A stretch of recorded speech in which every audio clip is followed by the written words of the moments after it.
La Voz del Derecho presenta Dialogando civil y responsablemente, con Carlos Rodríguez y Andrés Herrera.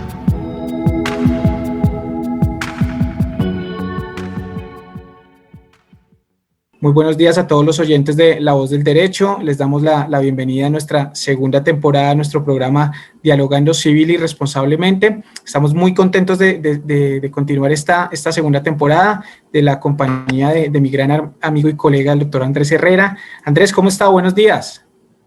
Bueno, Carlos, muy bien, gracias bien. Pues nada, contentos de empezar este programa nuevamente para este año 2021. Sabemos que pues seguimos con las mismas expectativas, con los mismos ánimos y nada, ojalá lleguemos a buen término con esta temporada y que vengan muchas más. Andrés, gracias. Esa es la idea. Vamos a seguir con la misma dinámica, vamos a seguir tratando temas de interés, vamos a traer más adelante invitados. La idea es tocar temas que nos involucren a todos como sociedad, que podamos aplicar estos conocimientos a nuestro diario vivir y que podamos tener pues mucha claridad. El día de hoy vamos a tratar un tema muy interesante. Yo creo que para todos es inigualable saber, indispensable saber que la responsabilidad médica a todos nos puede afectar. Hoy vamos a tratar un tema muy importante que se llama criterios para evaluar los elementos de la responsabilidad médica. Vamos a hacer un pequeño análisis de la sentencia con radicado 2013-0092 del 13 de octubre del 2020. Es una sentencia muy reciente del magistrado ponente Luis Armando Tolosa Villabona. La idea de hoy es tocar este tema, hacerle como un plus a la gente para que sepa en qué momento la historia clínica es muy importante, los criterios médicos al momento de evaluar y contrarrestar pues los dictámenes médicos es muy importante. Este caso y esta sentencia es muy importante dado que pues como lo mencionaba es muy reciente. Y segundo, trata de una niña que ingresa por urgencias, es tratada 2 veces, ella ya tenía antecedentes clínicos médicos, ya había sido atendida en varias oportunidades por diversas enfermedades.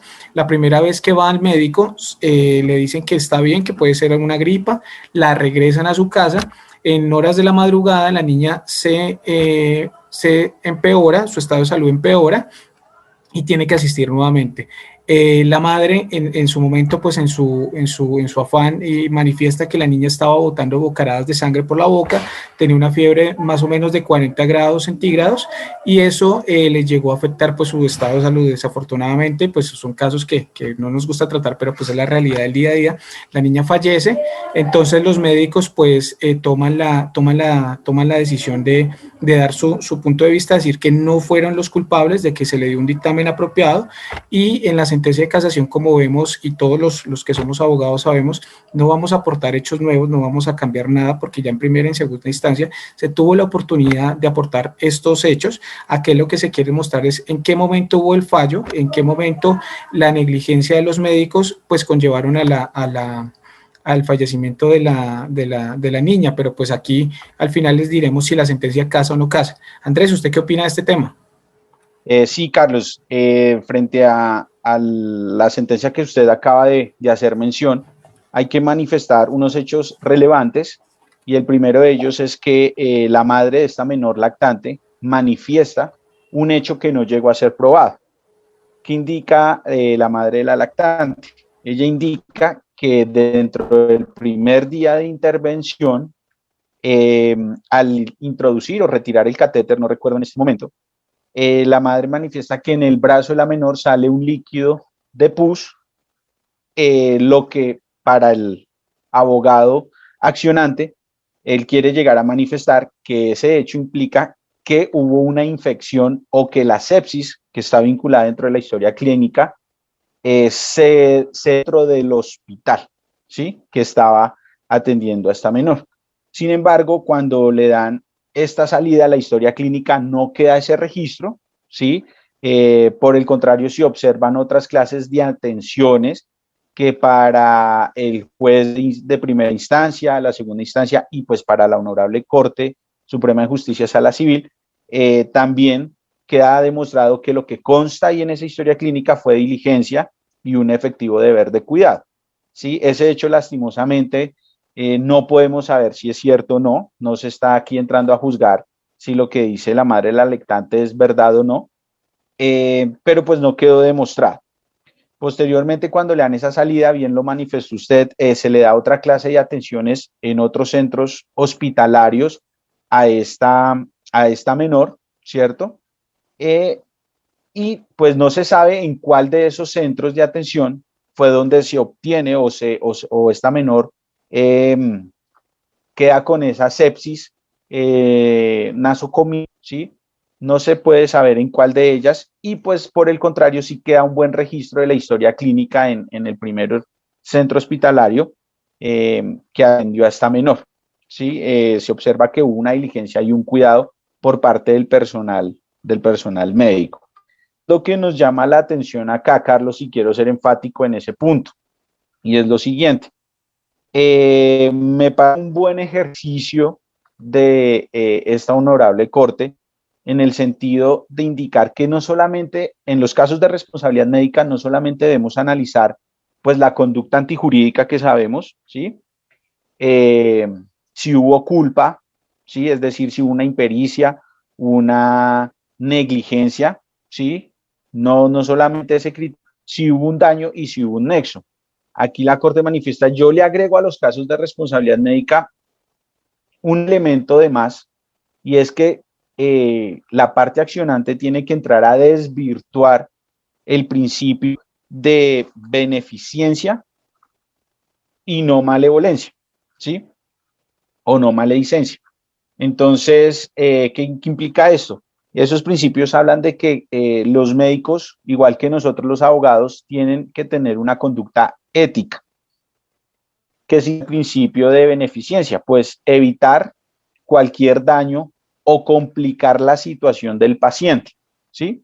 Y el principio de no maledicencia implica, Carlos, eh, pues el hecho de que no se debe hacer todo lo primordial para evitar los daños al paciente, ¿sí?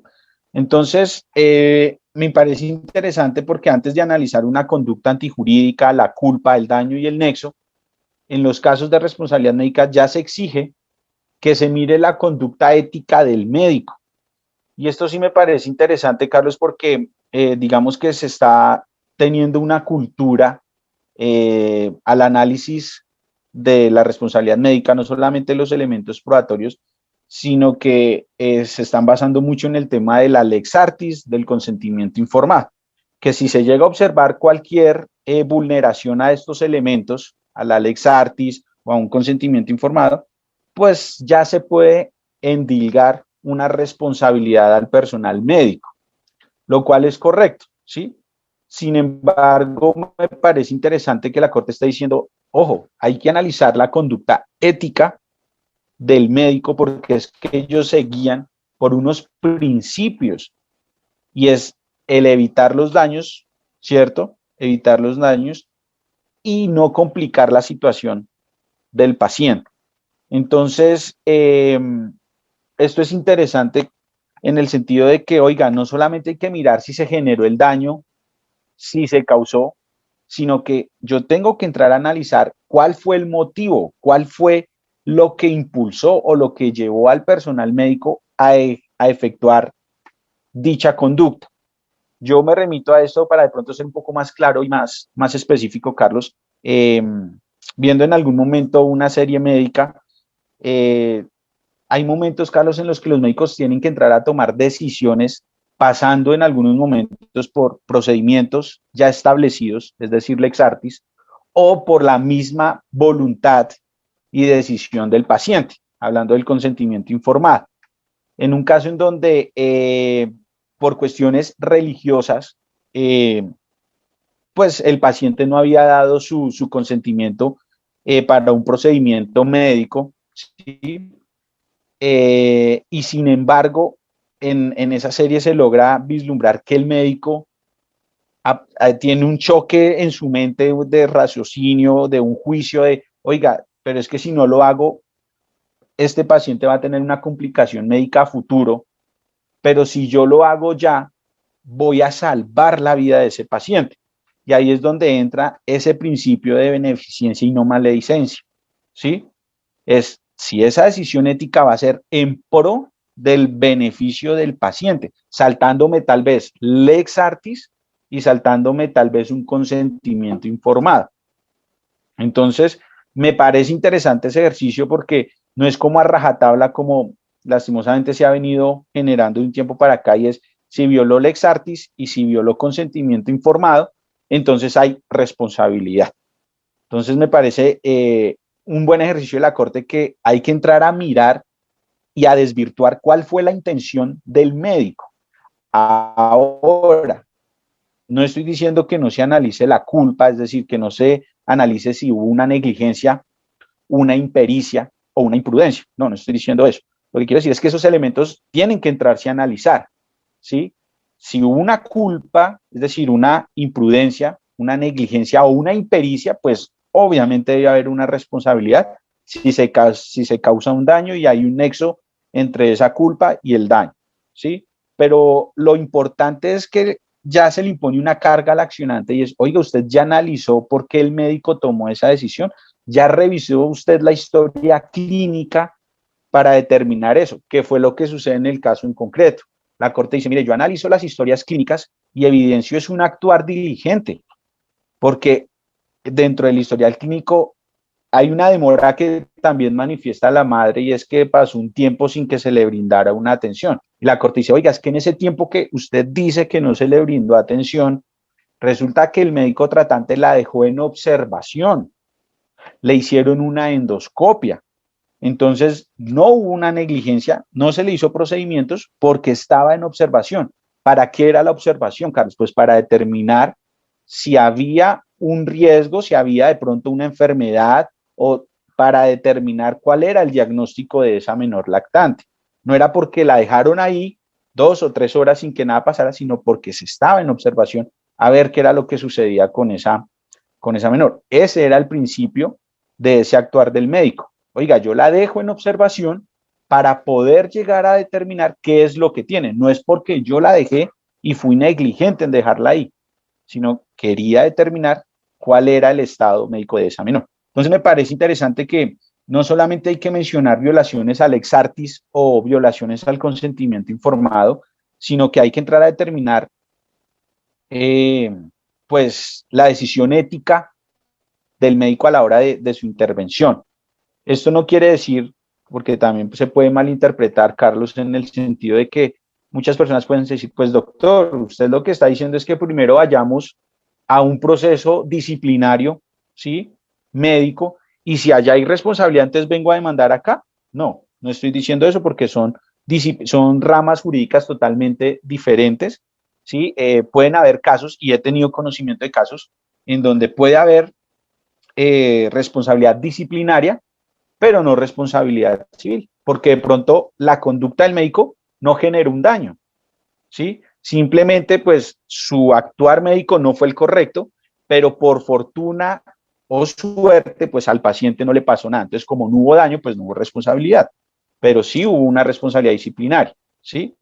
Entonces, no estoy queriendo decir que primero hay que hacer una para después accionar en la otra, sino que desde la responsabilidad civil se puede entrar a determinar el motivo o la actuación ética del médico sin entrar a ser sancionado en otra disciplina jurídica que no es mi fuerte, pero sí me parece, a modo de conclusión, un ejercicio interesante por parte de la Sala Civil de la Corte Suprema de Justicia, al añadirle tal vez un elemento más a la responsabilidad civil médica.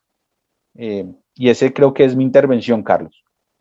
Andrés, es muy importante. Aquí tenemos que evaluar también el criterio de los médicos y todo lo que dicen al momento de hacer una historia clínica. Yo creo que la historia clínica es de vital importancia para saber desde dónde vamos, desde dónde iniciamos y hacia dónde vamos. La historia clínica, como lo menciona usted en el caso en concreto, es de vital importancia. Aquí a la niña se le prestaron todos los cuidados, fue comprobado, fue todo, pero la madre en primera y segunda instancia manifiesta que los síntomas que le ocurrieron a la niña no estaban consagrados en la historia clínica. que se saltaron muchas cosas, pero lo que ellos se pegan, la parte actora, es que un médico dice un concepto y otro médico dice otro. Digamos que hay ahí un conflicto de intereses entre los dos y en los dos diagnósticos, pero finalmente pues la Corte determina que eso no tuvo gran injerencia, que sí es importante que la madre diga lo que sucedió con su hija, que diga todos los efectos que le ocurrieron, pero pues que finalmente no cambia la decisión de primera y segunda instancia. Aquí la Corte resalta y en una sentencia muy reciente, me parece muy importante, habla sobre la prueba para obtener la exoneración de la responsabilidad médica. Si sabemos que los que somos abogados y pues queremos hacerlo entender cómo es la finalidad de este programa, los que no son abogados, que las obligaciones de medio al médico simplemente le basta con demostrar la diligencia del cuidado, que obró de acuerdo a la Lex Artis, que hizo todas las cosas a su alcance, pero que en este caso en concreto, pues la niña falleció, pero él tiene todas las pruebas suficientes para demostrar que su actuación fue totalmente bien hecha y que actuó de una manera seria y correcta. Aquí también es importante mencionar que las obligaciones de resultado ya pasamos a sacar el elemento culpa. Ya la culpa aquí no venimos a debatir si el médico tuvo o no tuvo culpa. Aquí no tiene nada que ver. Entonces aquí la única forma de que el demandado demuestre que sí obró de buena manera fue a través de, mediante la presencia de un elemento extraño como la fuerza mayor o el caso fortuito, o la culpa exclusiva de la víctima o el hecho de un tercero. Aquí es lo vital para romper el nexo causal. ¿Esto qué quiere decir? Pongámoslo en otras palabras para que las personas entiendan, que en las de medio, la única forma de que el médico se exonere es demostrando diligencia y cuidado. Hombre, yo hice las cosas de una manera seria, una manera concreta, yo le di toda la atención a la niña. En las de resultado, fue culpa de la mamá de la víctima, fue una fuerza mayor, un caso fortuito. Entonces, digamos que aquí los elementos de exoneración de la culpa pues son de vital importancia. Aquí se aportó la historia clínica, que es lo vital para este caso. La madre dice que pues no se le brindó el cuidado que debía y que la niña, como usted lo mencionaba anteriormente, Andrés sí adquirió la bacteria durante las 2 veces que estuvo hospitalizada, teniendo en cuenta que la sentencia manifiesta y en la narración de los hechos, la niña era una visitante continua de los hospitales, dado que su estado de salud no era el mejor. No estoy diciendo que con esto voy a culpar a la niña, a la madre, más faltaba, pero digamos que son indicios que sirven de prueba para exonerar a una futura responsabilidad médica. Me permito hacer una acotación y leer la sentencia, me parece muy importante, sobre las obligaciones de medio y sobre las de resultado. En las de medio, obviamente, pues tiene que obrar diligentemente, pero no les es exigible la infalibilidad y en otras palabras de la Corte, porque el azar o el acoso es parte constitutiva de su contenido y el resultado no depende directa y necesariamente de la actuación diligente del deudor. En este caso, el médico, él obra de una manera adecuada, pero a veces el azar lo lleva a que el paciente fallezca y no puedan hacer nada. También la Corte hace la acotación en las de resultado. En cambio, por regla de principio, sí puedo, que como allí mismo se dijo, la presencia del componente aleatorio de azar es exigua y por ende el deudor sí puede garantizar que el acreedor obtenga el resultado o logro concreto que constituye interés primario. ¿Qué quiere decir esto? Que cuando yo garantizo un resultado, sí o sí debo cumplir. Esa es la diferencia de las de medio y resultado. Como su palabra lo dice, yo debo garantizar un resultado. En este caso, el caso en concreto es de medio, porque si se hizo las cosas de una manera adecuada, quedó escrito en la historia clínica, pues se demostró finalmente que no hubo injerencia ni mala fe por parte de los galenos. Es indispensable aquí señalar que la Corte hace un ejemplo muy básico de medio y resultado, trae a colación siempre el debate eterno de la responsabilidad médica si es de medio o resultado. Aquí esta sentencia nos vuelve a revivir toda la jurisprudencia y toda la línea jurisprudencial que la Corte ha traído en los últimos años y se mantiene en su posición y no hace un cambio. En cambio sustancial ni nada, se mantiene en su posición. La Corte también, la Corte examina y dice, me parece un aporte muy importante que dice, venga, el juez no es un perito, el juez no es un perito, necesita apoyarse de un dictamen pericial, que es un documento técnico científico o un testimonio de la misma índole. ¿Qué lo proporciona? Un perito. Entonces, en el caso en concreto, sí hay apoyo de personas expertas porque saben las reglas técnicas de la ciencia que se trata de aplicar en este caso. Entonces, yo creo que la Corte no es una sentencia larga, es una sentencia de 33 hojas, pero sí es muy concreta en lo que dice. Desafortunadamente, pues está hablando de la vida de una niña, pero se debe hacer un análisis objetivo y jurídico de estos criterios, y más son criterios científicos, son criterios que a través de la historia clínica pues dan una prueba directa y fehaciente de que sí se obró de una manera adecuada. En ningún momento pues la parte actora logró desvirtuar la defensa, ¿sí? Si los demandados pues replicaron y dijeron, no, mire, nosotros sí actuamos, aportamos la prueba, que sí hubo una pequeña confusión cuando los dos galenos en los dos conceptos sí dijeron cosas diferentes, ahí sí hubo un poco de contradicción y la parte actora intentó apoyarse en eso, pero finalmente los fundamentos jurídicos y la base sólida para demostrar la responsabilidad médica no fue probada. Ellos se pegaron de que hubo error, de que no se atendió de una manera adecuada, pero finalmente pues esto se desvirtuó a través de la historia clínica. Andrés, esto es muy importante dado que los avances tecnológicos cada día son más fuertes, los hospitales y todos los centros médicos están con los equipos técnicos para poder brindar un dictamen y un resultado más efectivo a las personas que acuden a ellos. Obviamente la Corte aquí también es clara y enfática en decir que los médicos no son infalibles a cometer un error, porque pues si fuéramos así seríamos robots o seríamos máquinas. Entonces aquí lo importante es ver que sí hay una responsabilidad al momento de que yo cometo un error como ser humano y debo reparar ese daño. Esto no tiene discusión en ningún campo del derecho. Sí debo reparar, pero eso también no me exime de que por un error pues yo mire la manera de que pueda resarcir ese daño. Entonces aquí la culpa pues desafortunadamente no fue probada, no fue demostrada. Los médicos obraron de una manera acorde a la lex artis, y en la casación se pretendió pues hablar de unos nuevos hechos. La Corte dijo que no eran nuevos hechos, los acopló a los que ya se habían debatido en primera y segunda instancia.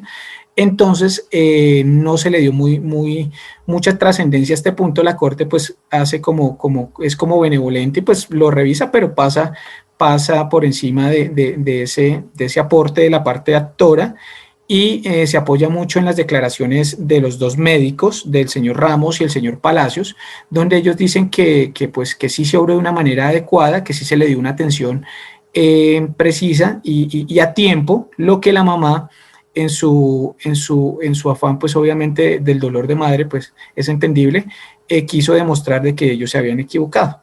Entonces, ese es como el análisis, Andrés, de que se quiere mostrar de la sentencia en cuestión, del caso en concreto. Me parece una sentencia muy interesante, muy corta, pero muy concreta. No sé usted qué más opine, Andrés.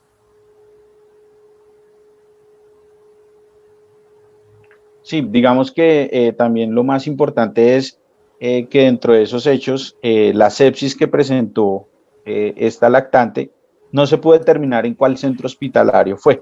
¿Sí? La madre manifiesta que fue dentro de la primera intervención.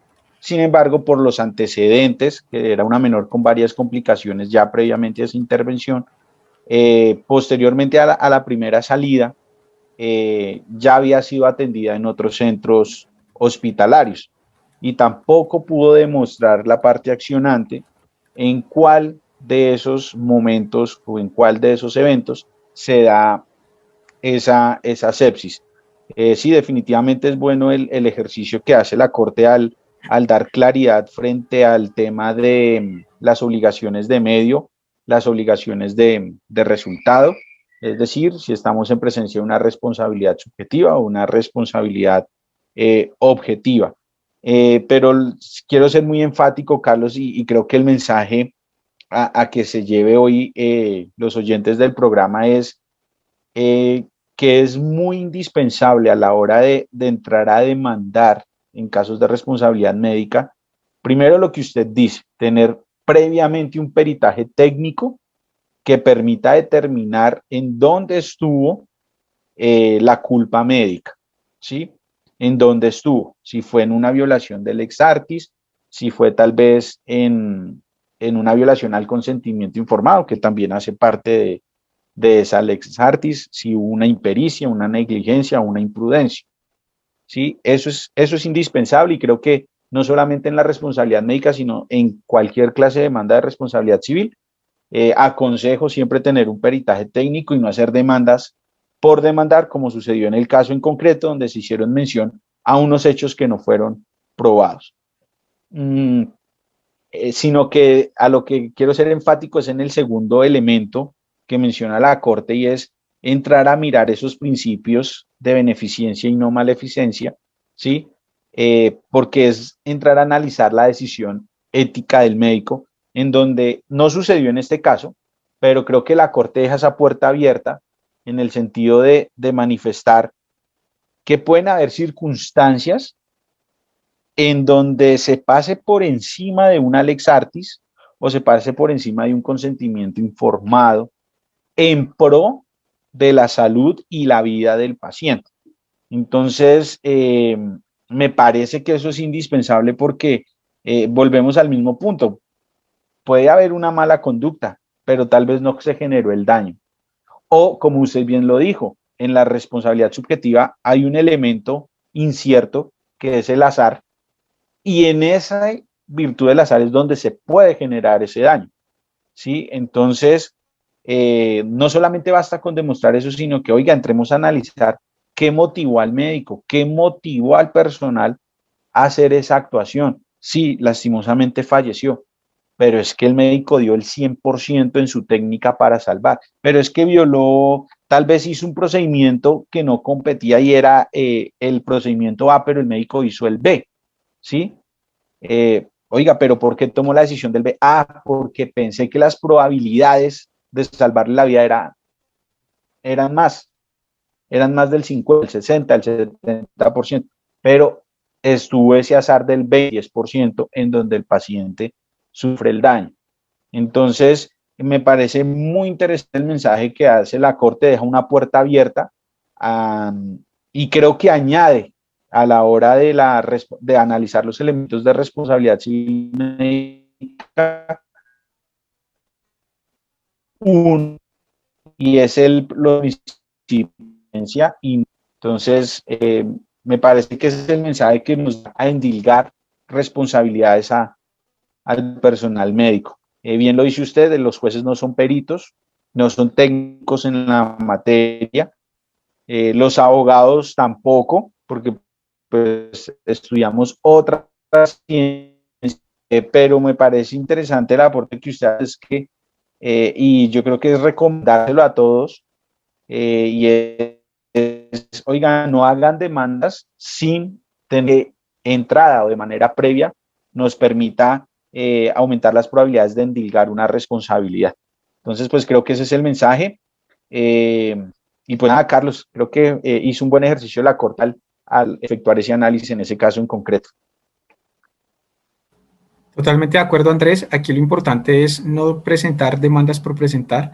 Nosotros, pues que somos abogados litigantes y sabemos cómo es el día a día, cómo se presentan las demandas, cómo se hace un buen análisis jurídico, cómo se hacen unas buenas pretensiones, cómo se hacen unas excepciones. Entonces aquí lo básico es decirle al cliente, no se puede demandar por demandar, el ejercicio es presente unas pruebas conducentes, viables, que se puedan demostrar. Yo no puedo decir se me causó un daño sin tener alguna prueba, porque finalmente pues aquí como se analizó en el final de la sentencia, condenan en costas a la parte actora y pues no es el deber de las cosas. Nosotros como abogados litigantes en el ejercicio diario tenemos que tener claro que debemos demostrar que sí hubo un daño, pero pues no se debe cobrar honorarios por cobrar y finalmente para tener una sentencia en contra. Si bien es cierto, los procesos se ganan y se pierden en el estrado, eso es muy cierto, los abogados litigantes lo sabemos, pero debemos dar la pelea y decirle al cliente que se pueden ganar en su mayoría de casos con pruebas fehacientes, con pruebas reales. Entonces, la experticia del abogado está en demostrar que se causó el daño a través de qué, de pruebas, de qué, de documentación. No presentar demandas por presentar, porque finalmente pues se perdió el tiempo, se perdió el dinero y el cliente pues no consiguió lo que quería. Ese es el análisis principal del abogado litigante, dar una asesoría integral a todos los clientes y dar peleas dignas, pero pues con argumentos. Eso es lo más importante. Andrés, muchísimas gracias por habernos acompañado nuevamente el día de hoy. Estoy muy agradecido de poder iniciar esta segunda temporada, este primer capítulo. Creo que se vienen muchos capítulos más, creo que se vienen temas muy interesantes, invitados muy importantes que nos van a dar pues un plus sobre temas de actualidad, del derecho y de la responsabilidad civil. Creo que esto es muy importante, estos programas y estos espacios hay que aprovecharlos al 100%, hay que estudiarlos, hay que analizarlos y saber que pues todas las personas están involucradas en cualquier situación y que no estamos... o sea, que estamos como metidos y que cualquier problema nos puede afectar. Entonces es lo más importante, analizar las pruebas, asesorarse bien y no presentar demandas por presentar. Andrés, muchas gracias por haberme acompañado el día de hoy. Bueno, Carlos, no, a usted, muy amable, a todos los oyentes. Esperemos que el programa siga en auge y nada, que sigamos dando este gran aporte, o este pequeño aporte a la sociedad y con buenos mensajes, que es lo importante. Entonces, pues nada, Carlos, muchas gracias y seguimos pendientes de los próximos programas. Muy A usted, amable. Andrés, muchísimas gracias. Les damos, pues nos despedimos de todos nuestros oyentes en La Voz del Derecho, el programa Dialogando Civil y Responsablemente. Nos vemos en nuestro próximo capítulo, que es el segundo de esta segunda temporada. A todos ustedes, muchísimas gracias. Que estén muy bien. Hasta luego. Hasta luego, Andrés. Chao, Carlos, que esté muy bien. Hasta luego. La Voz del Derecho presentó Dialogando Civil y Responsablemente con Carlos Rodríguez Y Andrés Herrera.